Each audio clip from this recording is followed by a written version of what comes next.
Saudações! Último vídeo da série de 3 que nós estamos fazendo sobre o capitalismo, que é basicamente um resumo da live de ontem à noite. Nessa vamos falar sobre o capitalismo pós-1945, a transformação do capitalismo industrial monopolista no capitalismo financeiro. Foi um processo que envolveu duas etapas. A primeira etapa, vamos chamar ideológica. Ela foi organizada pela Sociedade Monte Pelerin, escreve Pelerin. Tem um vídeo meu em que eu falo sobre essa sociedade especificamente. Até vou deixar ele nos comentários. Eu estou comentando sobre a Sociedade Monte Pelerin e a divulgação das ideias do liberalismo. Sabe essa coisa do mercado? Sabe o mercado? Aquele que na pandemia, na fome, na miséria, tudo mal que o bolsonarismo causava, ele nunca falou nada. Aquele que escondeu o risco do Brasil junto com ele nos governos Temer e Bolsonaro, então, ele está voltando agora o mercado. Agora ele está preocupado, né? Pobre vai voltar a comer, olha que horror, vai voltar a ter saúde, talvez a educação, se a maldita reforma da educação for abolida, ela tem que ser revogada, pelo amor de Deus, né? Mas enfim, é o mercado, a Sociedade de Monte Pelerin e o neoliberalismo. Então, esse período de 1945 a 1974 começa com dois acontecimentos chaves. Primeiro, um dos responsáveis diretos pela Segunda Guerra Mundial foi o BIS, Banco Internacional de Compensação. Ele faz parte do sistema Bretton Woods, mas é anterior a Bretton Woods. Ele é um produto da Liga das Nações. Como ele funcionava? Ele guardava o ouro dos países do mundo, né, as reservas de ouro dos países do mundo eram guardadas pelo BIS. E aí, quando Hitler invadiu a Tchecoslováquia, o BIS simplesmente, argumentando que agora a Tchecoslováquia fazia parte da Alemanha, entregou o ouro tcheco para os nazistas. Fez o mesmo com o ouro holandês, com o ouro luxemburguês, com o ouro belga, dinamarquês, norueguês. E aí Hitler nem entendeu, se eu invado o país, o ouro dele é meu, o BIS vai me entregar.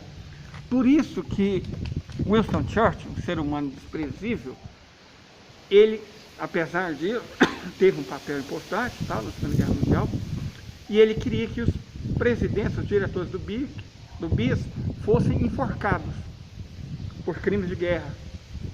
Só que os Estados Unidos protegeram os diretores do BIS e até armaram para que o Winston Churchill perdesse as eleições, né?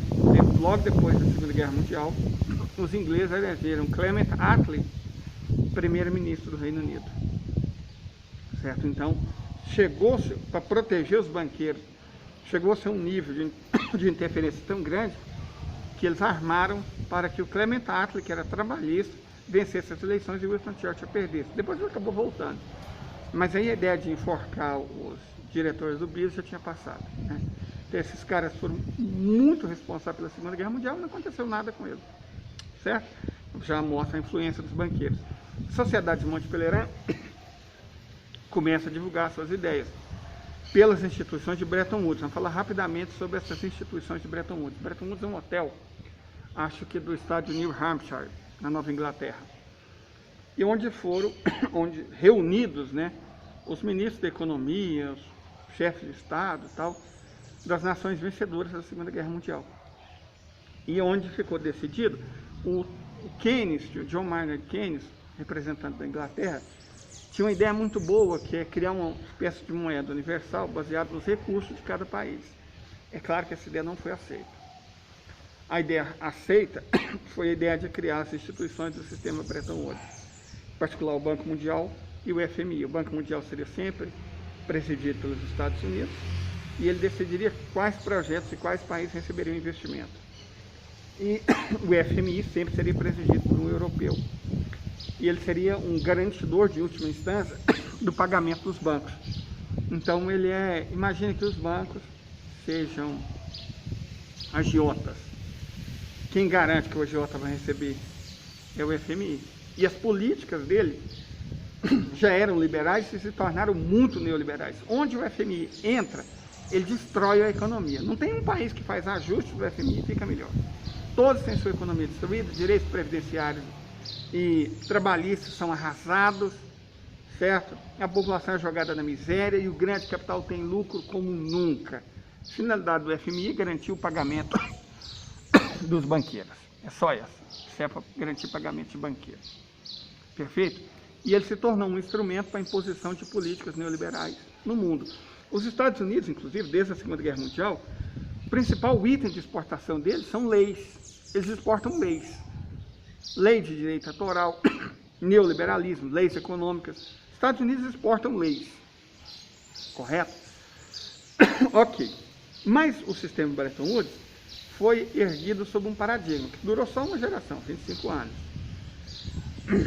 Até, inclusive, pouca coisa mais, mas é isso, 25 anos. A ideia era o seguinte: estabeleceu-se que o dólar seria lastreado em ouro, só se emitiria dólar quando houvesse nos Estados Unidos uma determinada quantidade de ouro. E todas as outras moedas do mundo seriam lastreadas no dólar americano. É o padrão dólar-ouro. Funcionou por algum tempo. Mas aí acontece uma coisa extraordinária.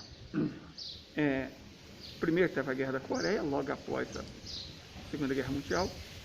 E a Guerra da Coreia foi muito mais uma guerra contra a China. Nessa época a China não tinha bomba atômica, né? Então foi uma guerra contra a China. A China já tinha vencido, o Exército de Libertação Popular já tinha vencido, expulsado os capitalistas para a ilha de Taiwan, que ficou como uma colônia americana de fato. Mas por que os chineses não tomaram Taiwan? Porque quando isso aconteceu, em 1948, 1949, a União Soviética ainda não tinha bomba atômica. Só os Estados Unidos tinham, e eles ameaçaram a China com bomba atômica. E aí, Taiwan, na prática, permanece uma colônia, não de fato americana, mas controlada pelos americanos, né? E serve aos interesses dos americanos. Ok, a China teve que engolir porque ela só conseguiu construir a bomba atômica anos depois. Mas vamos continuar. Então, os Estados Unidos se envolveram na Guerra da Coreia e depois se envolvem na Guerra do Vietnã. E gastaram rios de dinheiro, toneladas de dinheiro. Só no Laos eles gastaram mais bombas do que na Europa durante a Segunda Guerra inteira. E o Laos nem estava envolvido na guerra, sabe, diretamente. Só para você ter uma ideia do volume dos gastos dos Estados Unidos na Guerra do Vietnã. Acho que o Valery Destein e o Gerhard Schmidt pagaram por ver, o Helmut Schmidt, perdão, pagaram para ver. Vocês realmente têm tanto ouro assim para justificar essa emissão de dólar? E não tinha. O que é que o Nixon fez? Abole o padrão dólar-ouro. De repente o dólar se torna moeda fiduciária, baseada no dólar, é na prática um tipo de dívida. E os europeus aceitaram, caíram na conversa. O dólar é só uma coisa impressa, que é um tipo de dívida, os europeus aceitaram. Claro que o dólar caiu. Mas aí o mesmo Nixon teve uma ideia brilhante, o petrodólar. Qual que era a ideia do petrodólar?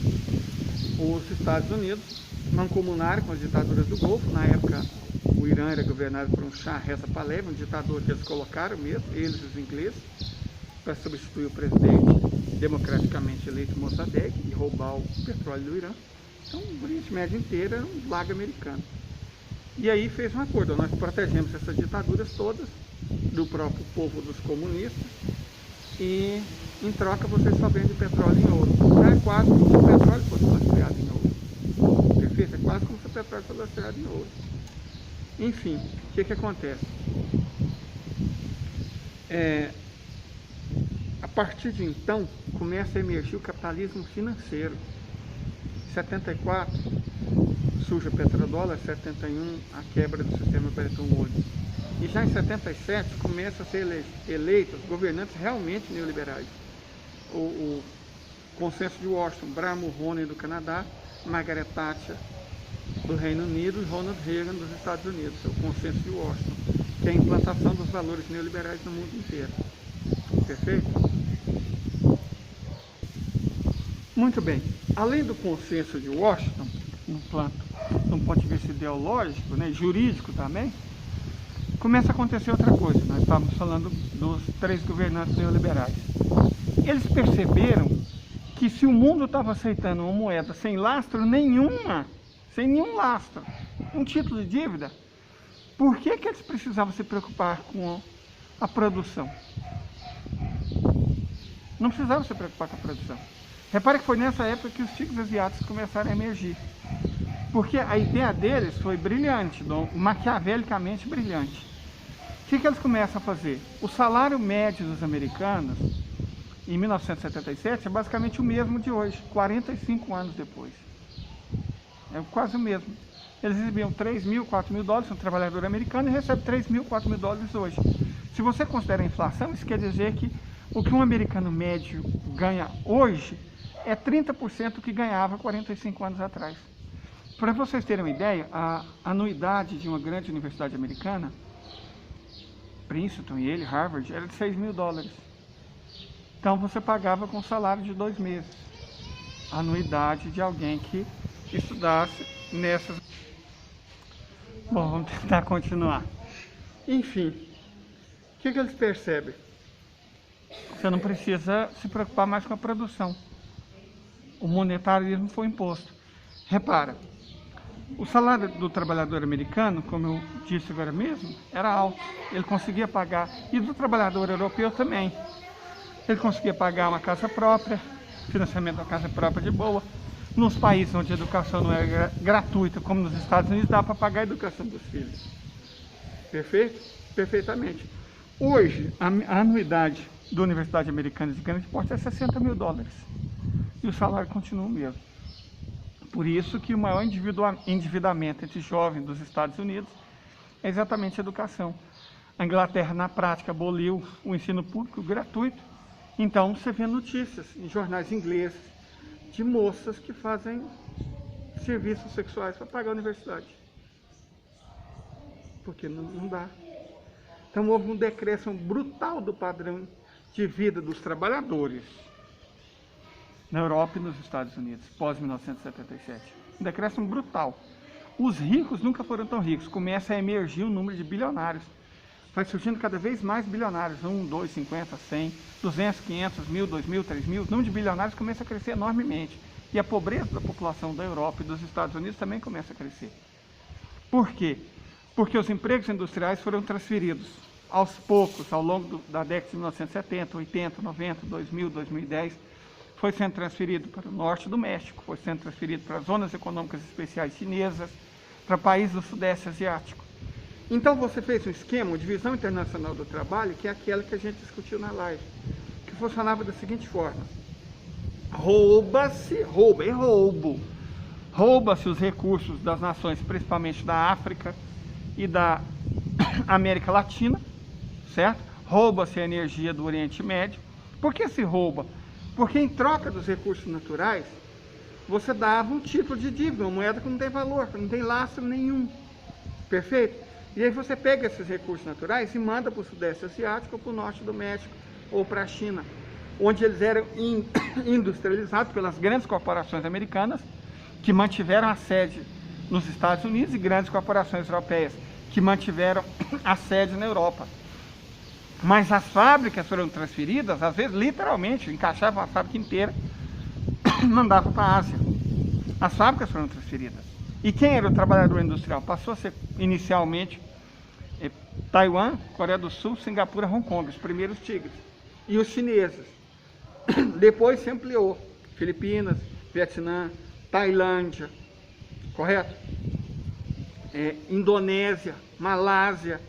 Então, você pega as matérias-primas das nações da África, da América Latina e algumas nações asiáticas, envia para ser industrializada nos tigres asiáticos, certo? Que industrializam e mandam de graça, é de graça.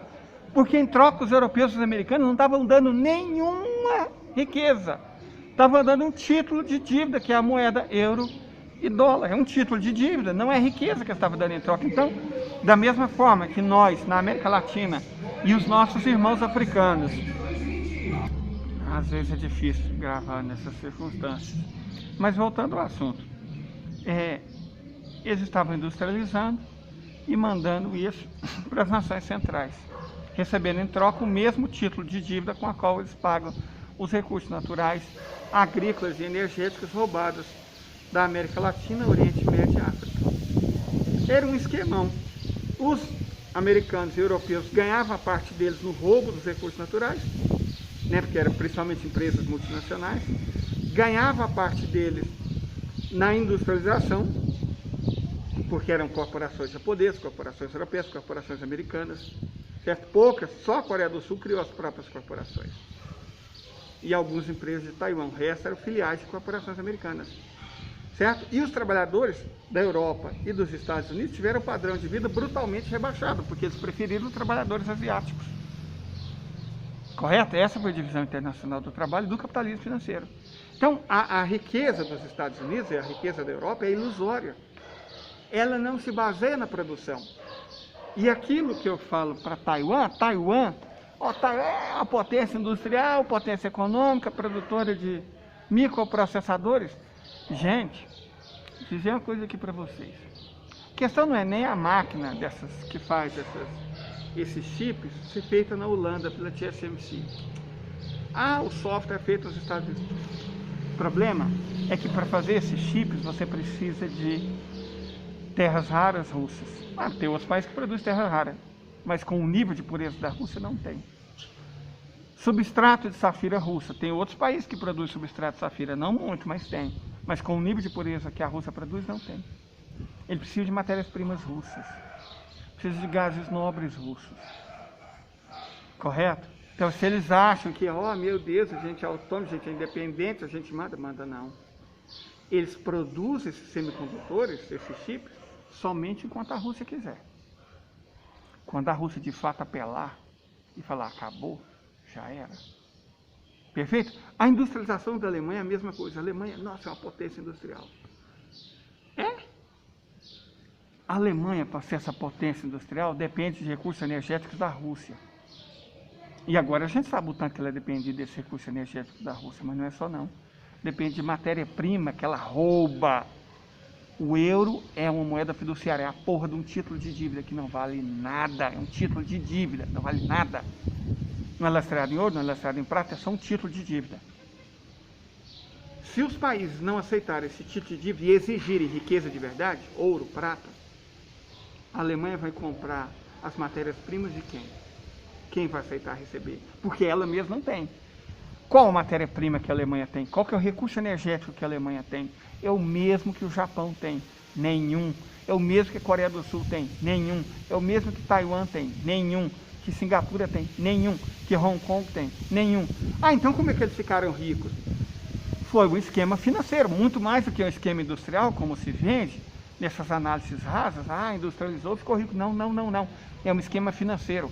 Usa uma moeda fiduciária que não vale porra nenhuma para roubar recursos dos outros, industrializa, vende, né, para a Europa e para os Estados Unidos e fica com a parte do lucro. É isso, é um esquemão, é um esquema Ponzi. Certo? A Alemanha vai ser destruída. Ela já está sendo destruída. Certo? O Olaf Scholz levou a Alemanha para o buraco quando decidiu, a Alemanha e a Europa. Repito, a Europa não tem recurso natural, não tem recurso energético, a Europa é miserável desde sempre. Ela ficou rica, lembra quando a gente discutiu no vídeo anterior, processo de fundação do capitalismo, de criação do Estado Nacional, como essas coisas andaram juntas, a partir da tomada de Ceuta em 1415. Ela sempre ganhou dinheiro, ela ficou rica, roubando, primeiro da África, depois da América, depois novamente da África e da Ásia. A Europa ficou rica roubando. Não houve capitalismo mercantil. Eles iam negociar o quê? O que eles produziam? Nada. Eles roubavam da América e com o ouro, a prata roubada da América, faziam negócio com outros continentes. Eles roubavam, são ladrões. E aí houve o capitalismo industrial. O que eles fizeram? Roubaram.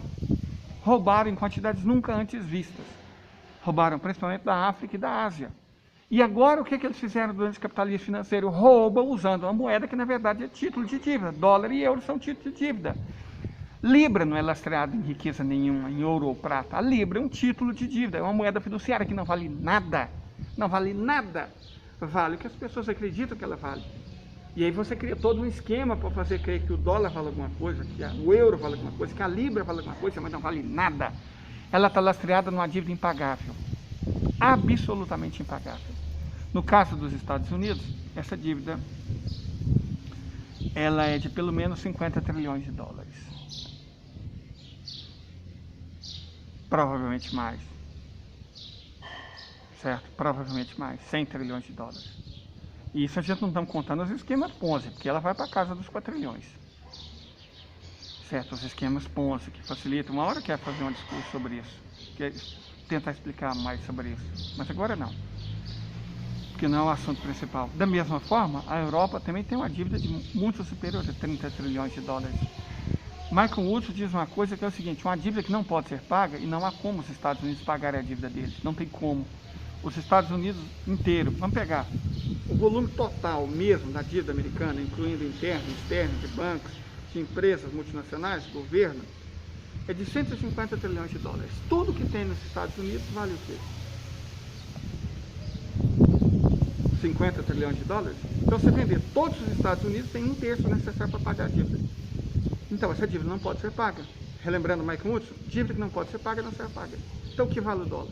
Só para você dar um exemplo. Tudo que vale na Rússia é estimado, e eu acho que é subestimado, em 75 trilhões de dólares. Vocês sabem qual que é a dívida da Rússia, a dívida externa da Rússia? 200 bilhões. Então, a Rússia tem um volume de riqueza muito mais, quase 1000 vezes superior ao que ela tem de dívida. Entenderam? Rússia, riqueza quase 1000 vezes superior à dívida. Estados Unidos, dívida 3 vezes superior à riqueza. Aí a Rússia vai quebrar. Da onde esses idiotas tiveram a ideia de que a Rússia ia quebrar com a guerra? O que a Rússia está fazendo é desmontando o sistema monetário que sustentou esses parasitas. A Europa é um parasita da humanidade desde o século XV. Os Estados Unidos são parasitas da humanidade desde o século XVIII. O capitalismo é um sistema de parasitismo. É um sistema de parasitismo. Eu espero ter conseguido demonstrar isso. O capitalismo é um sistema de parasitismo, cujo ápice é esse capitalismo financeiro. E é isso que a Rússia, que a Federação Russa quer destruir nessa guerra. Ela sabe que não dá para você eliminar nazista por nazista. Nós ainda vamos fazer um vídeo explicando como o nazismo é consequência do capitalismo. Aliás, eu já fiz. Depois eu vou ver se eu passo o link aqui para vocês. Eu já fiz um vídeo falando sobre isso. Nazismo como consequência do capitalismo. Perfeito? Então, a Rússia sabe que não vai acabar com nazista por nazista. Eles estão em todo lugar, estão aqui no Brasil. O que ela vai fazer? Invadir o Brasil? Vai invadir todo lugar que tem nazista? Não. Reduza eles à condição original deles, que é a miséria. Reduza a Europa à miséria. Se a Europa depender dos próprios recursos para continuar rica, ela está na miséria. Quais são as reservas de ouro da Europa? As reservas de prata da Europa? Os recursos minerais da Europa? Os recursos energéticos da Europa? Nenhum. Só miséria, fragmento. Então ela é um continente pobre, que ficou rica parasitando nessa última fase através da moeda fiduciária. Os Estados Unidos, mais ou menos a mesma coisa. O Japão, igualmente. A Alemanha, que acha que é rica, que é poderosa, ok. Começa a usar a riqueza para pagar as matérias-primas que você antes roubava, com a moeda fiduciária chamada euro-Alemanha. O Japão, mais inteligente do que americanos e alemães, entendeu isso. Os americanos, vocês estão fazendo negócio com a Rússia. E o Japão, sim. Vamos manter a joint venture para explorar o petróleo da Sakhalina, das Ilhas Sakhalina. Por quê? Porque o Japão sabe que não tem recurso nenhum, que precisa dos recursos energéticos da Rússia e precisa de matéria-prima do mundo inteiro, pelo qual ela não paga em riqueza, ela paga em moeda fiduciária, iene. O Japão sabe onde está pisando. Os europeus e os americanos parece que se esqueceram, mas eles vão ser lembrados disso, entendeu? O capitalismo, ele não vai ruir por causa da revolução. Infelizmente, não vai acontecer. O capitalismo vai ruir por causa dos seus próprios defeitos. Ele traz em si o germe da própria destruição, como Marx falava. E como Marx também falou, tudo que é sólido se desmancha no ar. Se vai ser pela queda da moeda fiduciária do dólar, do euro, da libra e do iene, ou se por a queda de um quinjal ou de uma vanguard, a gente não sabe. Mas o capitalismo, babies, já era. Sabe aquele idiota que fala para você guardar seu dinheiro em dólar? Ele vai fazer você